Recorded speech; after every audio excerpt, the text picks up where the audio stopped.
तुझ्या दादांचं घर कसं आहे कल्याणचं? हा, जोरात बोल ना. एक नंबर.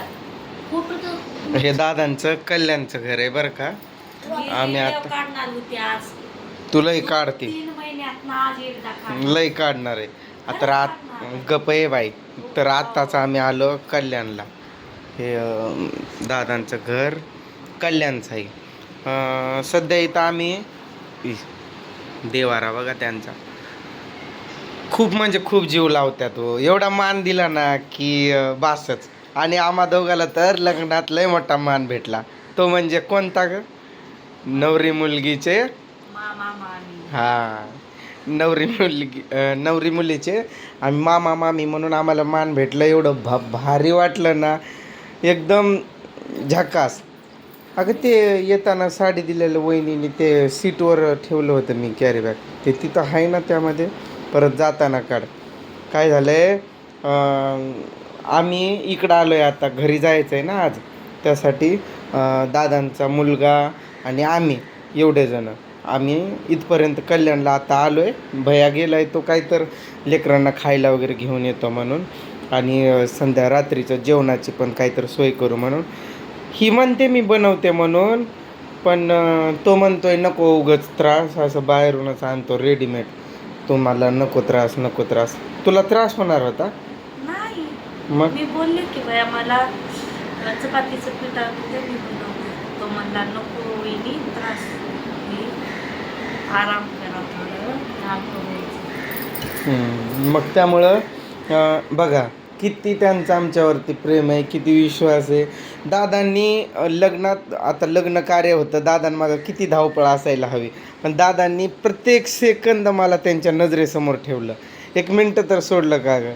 कोणा येणाऱ्या पाहुण्यांना बघत नव्हते ते, पण नुसता नेता नेता नेता. आणि आम्ही दोघं मिळून आलेल्या पाहुण्यांचं स्वागत करत होतो. त्यांचं ते असतं काय काय ते रीतिरिवाज, इकडलं टॉवेल वगैरे ते असं करतात, म्हणजे भेट वगैरे घेतात, मान असं म्हणते. पण टाईल खूप लागले असं ना. बाबांसाठी एक टॉवेल दिलं तर ना त्यांनी मोठा. आधी माझ्यासाठी पण एक दिला आहे वेगळा असा. आर्यन लॉक नको करू, ते बाहेरून लॉक केलंय त्यांनी, दुसरं काहीच नको करू. चुपचाप बस एका जाग्यावर. मोठ्या भावाचा फोटो लहानपणीचं. दादांचा मुलगा दाखवतो तुम्हाला मी. मोठा मुलगा त्यांनी काय केलंय, दिसत नाही ना व्यवस्थित. कसा आहे आमचा हिरोच आहे का नाही. त्याने काय केलंय, त्याच्याच लहानपणाच्या फोटोला आत्ताच्या फोटोसोबत एडिट केलंय आणि दोन्ही एकमेकांकडे बघतात असं दाखवलंय. तो निघाना ना फ्रेम, तो असा जॉईंट आहे तिथं काय जर हुकमध्ये. आता तो पण नाही तर काढला असता. दादा असले असते तर त्यांनी काढलंच असतं.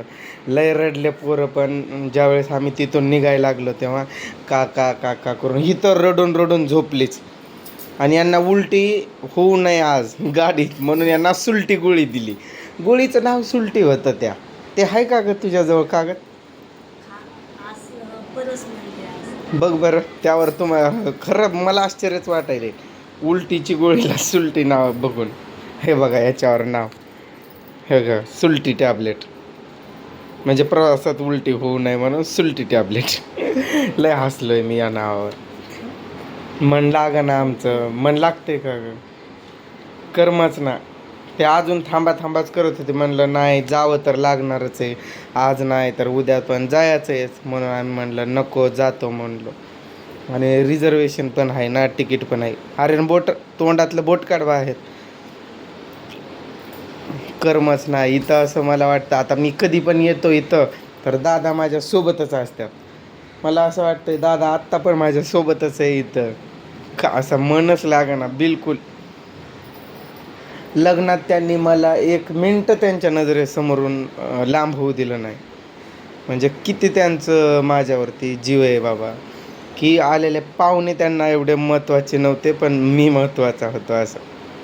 म्हणजे महत्त्वाचे तर सगळेच हो, पण एक असतं ना आपल्याला. कसे आहेत रे काका? काका कसे आहेत? काकांचं मन कसं आहे सांगा, बोला. सगळीच माणसं छान आहे. सगळेच चांगले आहेत होय. वहिनी म्हण, त्यांची पोरं म्हण, आलेली सुनबाई म्हण, सगळेच चांगले आहेत.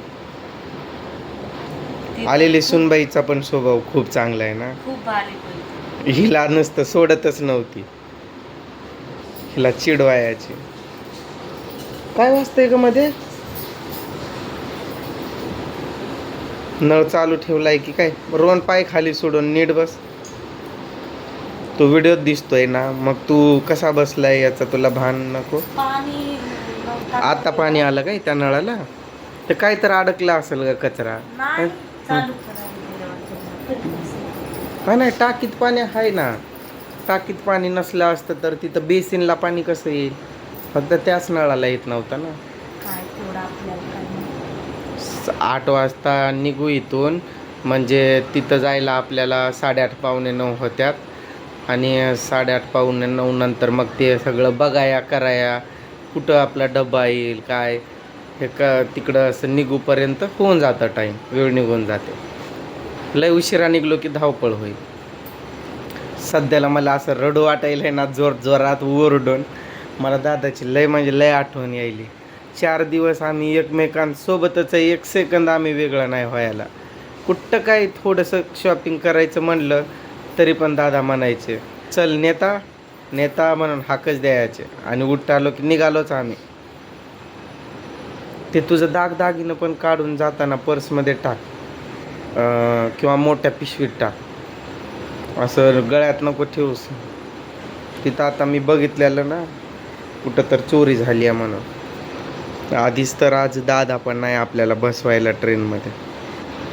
भैया येतो बोलतोय, म्हणलं मीच बोललो त्यांना की नका येऊ तुम्ही, आम्हाला चौकात सोडा फक्त रिक्षा स्टॉपपर्यंत, तिथून आम्ही जाऊ ना. कुठं एक तर बॅग आहे, हां, आणि ती एक पिशवी आहे ती तू घेशील किंवा मीच घेईल. ते डोक्यावर बॅग घेईल आणि पिशवी हातात घेईल. पोरं चालतात त्यांचे, ते तू त्रिशाला उचल.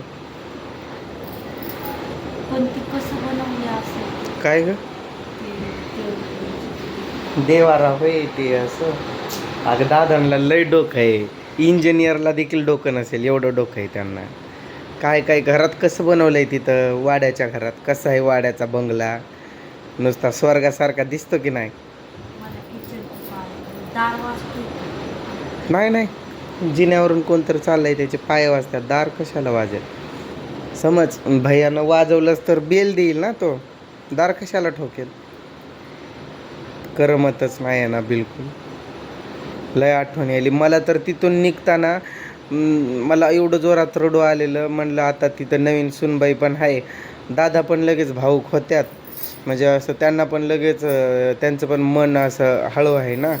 म्हणलं आता मी जर रडलो आणि त्यांच्याकडं बघितलं तर ते पण रडतील. मी बाजूला आलो, तिथंच रडत रडत मी गाडीत बसलो ना, दादांकडं बघितलंच नाही डबल.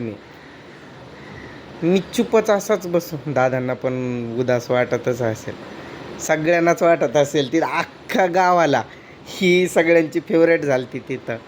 ते पोरं पण, त्यांचे भाऊ बहीण सगळेच